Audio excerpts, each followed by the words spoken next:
Réunion Actualité.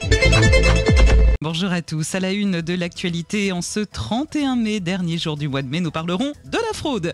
Le gouvernement va déployer tout un arsenal, le premier étant un projet de fusion entre la carte d'identité et la carte vitale. On voit tout ça dans quelques instants. Le scandale des chiens à pas défraie à nouveau la chronique en cause. L'émission Ça peut nous arriver de Julien Courbet. Une vidéo est d'ailleurs à revoir sur cette émission sur votre site freedom.fr. Et puis vos histoires à la fin de ce journal, beaucoup d'histoires. On parlera pêle-mêle de ces résidents à Saint-Pierre qui vivent depuis 8 ans sans lumière dans les parties communes, mais aussi des eaux usées qui se déversent dans le chemin de la Découverte à Sainte-Marie, d'une borne à verre dangereuse à la Saline Léo ou encore de cet énorme trou qui s'est formé à cause de travaux dans le chemin Semeur à Saint-Gilles. Et côté météo, la matinée sera très très belle, très ensoleillée. Par contre, ça change complètement cet après-midi sur les pentes du port de Saint-Denis, de Sainte-Suzanne et les pentes de l'Est qui essuieront quelques averses. La fraude sociale dans le viseur du gouvernement, le ministre de l'Action et des Comptes publics, Gabriel Attal, a présenté lundi dernier son plan pour lutter contre les différentes fraudes. Fraude aux cotisations, fraude aux prestations de santé ou encore aux allocations sociales. Ce sont des fraudes qui, selon lui, gangrènent notre pays. Et le ministre Gabriel Attal veut ratisser large. Il a donc annoncé réfléchir à la fusion des cartes d'identité et des cartes vitales, notamment pour éviter les fraudes aux prestations de santé. Alors, que pensez-vous de ce projet de fusion ? Et surtout, est-ce que ce sera suffisant pour lutter contre les fraudes ? Audrey Laurette a tendu son micro dans les rues de Saint-Denis. Je suis contre, parce que chacun son truc, la carte vitale, et la carte, chacun son truc. Je suis contre. Non, je trouve que c'est une bonne chose, puisqu'il y a trop quand même qui en profitent. Des gens qui sont à l'extérieur, ils viennent juste pour se faire soigner ou repartir, je sais pas moi, et nous on travaille, on cotise.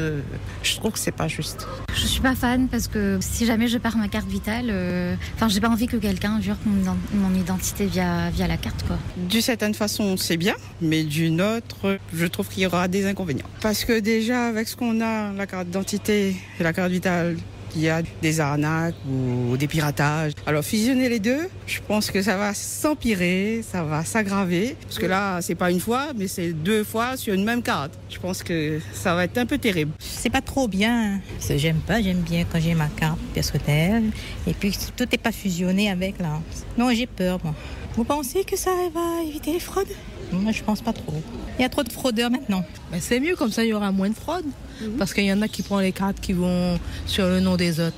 Alors, au moins, ils seront sûrs si c'est exactement la personne qui vient chez le médecin ou pas, s'ils ont fraudé ou pas. C'est une bonne mesure.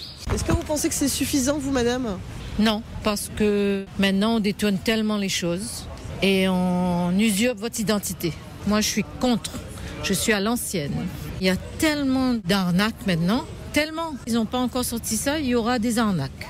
Donc ça, c'est sûr. C'est pas suffisant. Il faut mieux réfléchir. Il y a de la sécurité à voir partout. Et il ne faut pas laisser la porte ouverte. Parce que quand on prend votre identité, vous êtes foutus. Le scandale des chiens à pas défraie de nouveau la chronique en cause. Cette fameuse émission de Julien Courbet, Ça peut nous arriver. Un scandale que l'animateur a remis encore une fois sur le devant de la scène suite à l'appel d'une auditrice de La Réunion qui dénonçait l'augmentation des tarifs de voyage des chiens et des chats en soute et des cabines sur la compagnie Air France. Il a fallu très peu pour que Julien Courbet renchérisse sur le sujet, remette sur le tapis le scandale vieux de 15 ans, c'est-à-dire celui des chiens à pas. Cette nouvelle polémique a suscité beaucoup de réactions sur nos ondes. Et parce que tu regardes, puisque c'est un espace protégé. Nous, créoles, on connaît, nous, ils critiquent tout le temps, nous, c'est nous. S'allier à La Réunion comme ça, pour moi, c'est honteux. C'est honteux, c'est aberrant. C'est révoltant. Il avait rien à dire.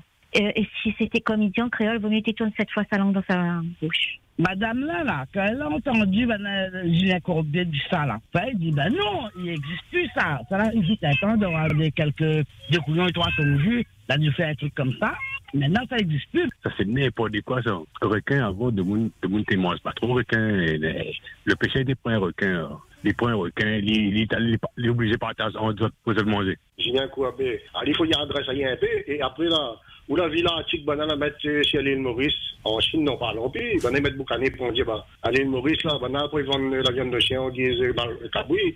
Et la villa antique, dans le journal, elle dit, la prendre l'ampleur. Alors, tout ça, il se va à Maurice, va commencer à mettre. Dans ma film, la viande de chien, là-bas. J'ai vu, moi, estomaqué, j'ai failli stopper 2 hommes avec, sur une planche, un chiot qui était tout attaqué par des agrafes, des pointes et des trucs comme ça. C'était des pêcheurs qui partaient à la pêche au requin. Ben, ça date, hein, des années 88 par là. Mais je veux dire que c'est pas parce qu'on a vu une chose une fois que ça se répète 36 fois. Vous êtes toujours en train de dénigrer la Réunion au sujet des chiens à pas pour les requins, là. Eh ben, monsieur Julien de Couabé, là. Mais vous voudrais donner un exemple. On l'a vu sur Internet, mais ça, c'est réel. En Espagne, les chiens galgos, c'est des chiens de chasse, des lévriers, c'est des beaux chiens. Ou quand les maîtres, ils voient que les chiens, ils chassent plus, tout ça, qu'on est quoi il fait avec les chiens? Il suspend avec les pattes, il laisse suspendu comme ça, sur un puits, toute la nuit, jusqu'à temps le chien, il meurt. Les chiens passent, c'est fini, mais pas le problème des chiens errants. On va vous en donner un exemple très concret ce matin. Du côté de Trois-Bassins, chez cet habitant, il y a une chienne qui squatte depuis 2 mois, qui s'attaque à sa famille, qui mange les poules et les œufs, qui renverse les poubelles. Le problème, c'est que le TCO intervient, mais ne trouve pas le chien. Un chien qui serait pourtant identifié. Moi, l'ennuyé qu'un chien, là, un chien qui la débarque chez nous, on en a des mois, du côté de chez nous, il mange à nos poules, il mange des œufs, ça vient à la poubelle, il appelle la TCO pour venir récupérer. Ben, quand ça tu passes, le chien n'est pas là, le chien passe que le soir, quoi. Et moi, j'explique à comment le chien est, tu connais le chien, il est à qui. Ben, le matin, le couvrant, la poubelle, il passe 5 h du matin, à moins 5 h du matin, il faut m'y mettre, quand le jeudi passe, il faut me mettre mon poubelle dehors. Des fois, la fin, ça vient à la poubelle. Vous connaissez, ça vient à la poubelle, ils font tout à terre dans la salle de bain, vous connaissez dans la salle de bain que ça en a, toutes les fanées à terre. Et elle n'est pas jolie, ouais. L'autre fois, là, la robe de mon maman, la robe de ma fille.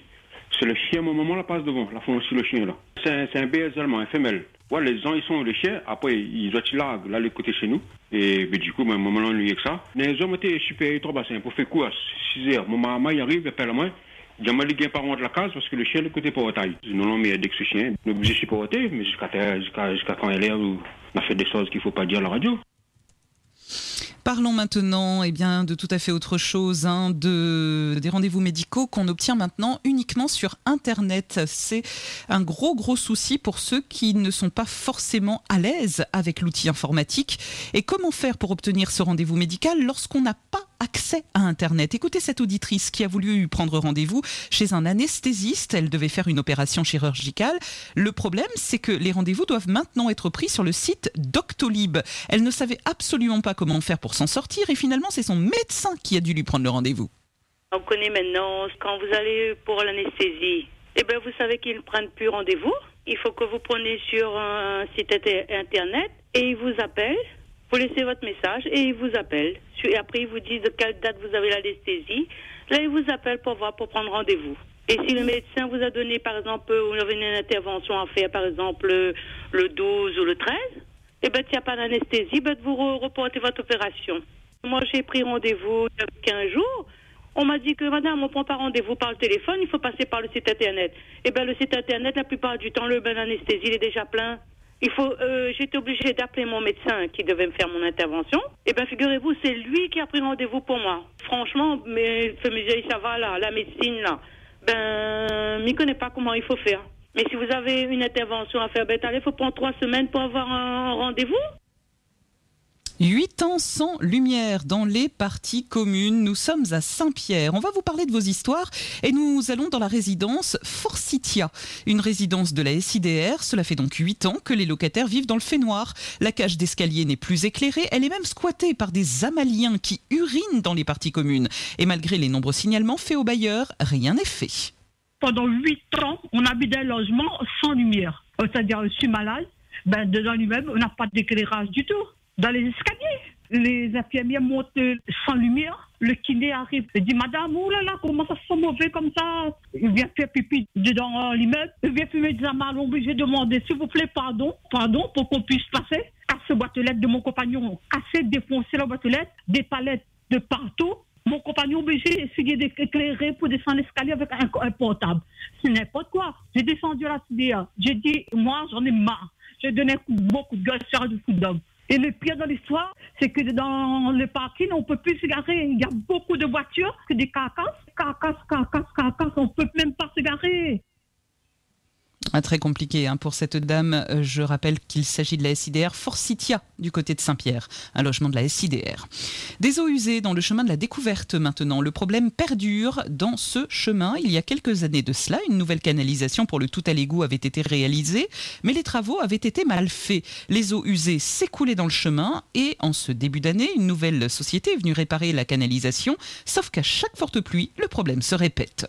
La commune Sainte-Marie, là, chemin de découverte. Bah, on a fait une société de mois de 3-4 ans de ça, elle a fait une canalisation, elle a fait un truc à l'égout. Donc le truc à l'égout n'était pas bon du tout, hein. Il parle de 4-5 ans, 6 ans de ça. À un moment donné, quand la pluie tombe, de l'eau t'écoule dans le chemin partout, la merde t'écoule dans le chemin partout. Chemin de découverte, hein, t'écoule dans le chemin partout. Et là, l'année dernière, on a fait une autre société pour refaire la canalisation au même endroit. Il pouvait en avoir un défaut. La société l'a fini fait la canalisation. On est là pour peut-être en début d'année, la société l'a fini fait la canalisation. Et là, la semaine dernière, comme il y avait des gros pluies, ben la merde là commence à couler dans le chemin partout. C'est le même système qu'avant. Toute de l'eau, il déborde de cette canalisation-là. Ils sortent par le trou l'égout. Et toute la merde, il recoule. Si la route n'a pas de gros pluie, nous, encore, nous vivons un peu plus loin. Nous passe dedans le l'autobus. C'est mauvais. Mais au moment où il vit à côté là, mais il plein à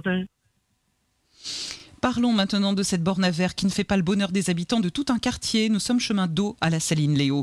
Là-bas, il y a donc cette nouvelle borne de récupération du verre qui a été installée. Le problème, selon les riverains, c'est qu'elle se situe juste devant le portail des parents de cet auditeur et aussi sur le trottoir. Ce qui fait que les piétons maintenant ont du mal à circuler. En plus, les gens viennent se débarrasser de leurs bouteilles en les posant juste devant la borne et pas dedans. Écoutez son coup de gueule. Il y a un bac de bouteilles en verre qui était installé à côté de chez nous. Je ne sais pas s'ils réfléchissent ou quoi, comment c'était fait pour l'installation ou quoi. C'est une route départementale. Hein. Là, le bac à bouteilles en verre qu'ils ont installé à côté de la maison de mes parents, à Saline-Léo, le bac, je sais pas, hein, pour moi, une fois que le bac arrive à moitié de bac, je pense que le bac va se pencher sur la clôture de mes parents. Et oui, ils installent des choses comme ça, ils arrivent, ils posent, ils calculent pas s'il y a des risques derrière par rapport à la clôture des gens. On installe ça comme ça, au bord d'une route départementale où déjà il y a un risque par rapport aux automobilistes et les piétons. Ce matin, une bonne découverte qu'on a eue, mon père m'a envoyé une photo. Des gens, ils ont déposé des caisses avec des bouteilles en verre en bas. Ok, ils ont eu le courage de boire, mais ils n'ont même pas eu le courage de prendre les bouteilles, de mettre dans les bacs. Ils ont mis devant le bac. On arrive, on installe des bacs de bouteilles en verre n'importe où on veut. On fait n'importe quoi. Je ne sais pas s'il est au courant, le président de la TCO. Et pour finir ce journal, mauvaise surprise hier après-midi pour un habitant de l'Ouest, chemin Summer à Saint-Gilles-les-Bains.